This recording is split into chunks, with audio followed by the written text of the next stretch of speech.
Shalom, devosi Keluaran 38. Bapak Ibu Saudara-saudara, apakah kita pernah tersesat atau kesasar? Apa penyebabnya? Tentu pengalaman kita akan berbeda satu dengan lainnya. Ada yang kesasar, tersesat karena takut bertanya, sementara ada yang juga tersesat, kesasar justru karena salah mengikuti petunjuk. Petunjuk itu sangat penting. Petunjuk adalah sarana pembimbing kepada tujuan. Tugasnya mengarahkan kita pada target atau tujuan yang akan dituju. Tujuan menjaga agar kita tetap fokus pada sasaran itu. Itulah sebabnya petunjuk selalu berisi rambu-rambu dan tidak jarang petunjuk memberi komando yang lugas dan terperinci.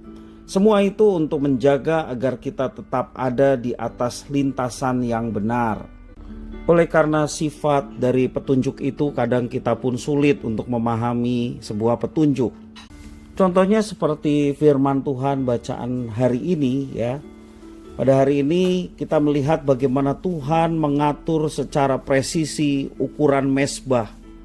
Ada ornamen lain seperti tanduk, perkakas, dan juga jala-jala tembaga diarahkan oleh Tuhan. Dari pasal 38 ayat 1 sampai yang ke-7 menjelaskan demikian. Dan sepanjang firman Tuhan yang kita baca hari ini, kita akan membaca bagaimana instruksi teknis tentang membuat mezbah dan peralatan-peralatannya. Bagi Bapak Ibu yang bisa berimajinasi dalam nas ini begitu menarik untuk dibaca, sebab ia menawarkan fantasi arsitektur yang unik dan megah. Namun bagaimana dengan mereka yang sukar membayangkan? Kita kadang bertanya, mengapa sih harus mengurus hal yang sepertinya remeh begitu? Mengapa Tuhan Allah harus rela mengurus masalah yang sepertinya sepele? Apakah Tuhan Allah kurang kerjaan? Ada dua prinsip penting sebagai jawaban pertanyaan itu. Yang pertama, seperti sudah dikatakan sebelumnya, petunjuk bertugas untuk memastikan atau memandu agar kita tiba pada tujuan. Dan prinsip yang kedua, Tuhan Allah itu sempurna. Ia adalah mulia, paling lengkap dan utuh dalam semesta ini. Akibatnya sedikit cacat adalah aib baginya. Jika kita mengacu pada kedua prinsip ini, semoga kita tiba pada pemahaman yang lebih baik. Tujuan manusia diciptakan adalah memuliakan Allah. Dalam Roma pasal 11 ayat 36, sebab segala sesuatu dari Dia, oleh Dia, kepada Dia, bagi Dialah kemuliaan untuk selama-lamanya. Segala sesuatu diciptakan termasuk manusia untuk kemuliaan Allah.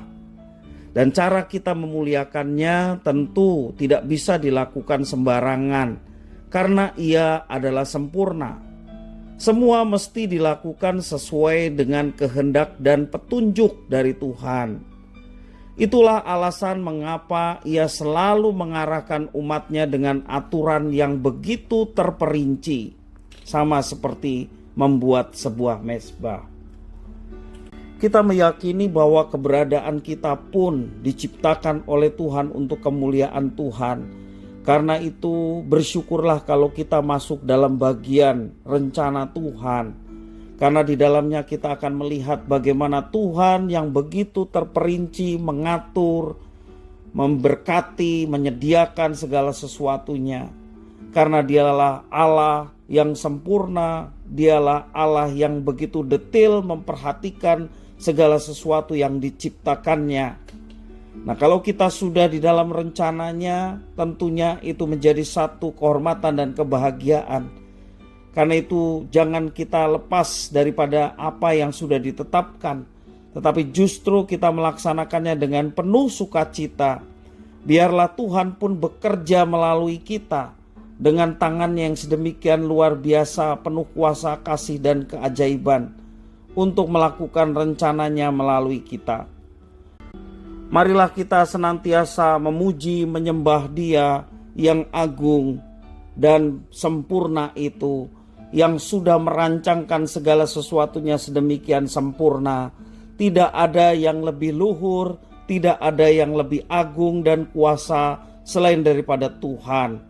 Dan tentunya penyembahan kita, puji-pujian kita kepada Dia yang sempurna, mendatangkan sukacita dan berkat bagi setiap kehidupan umat-Nya.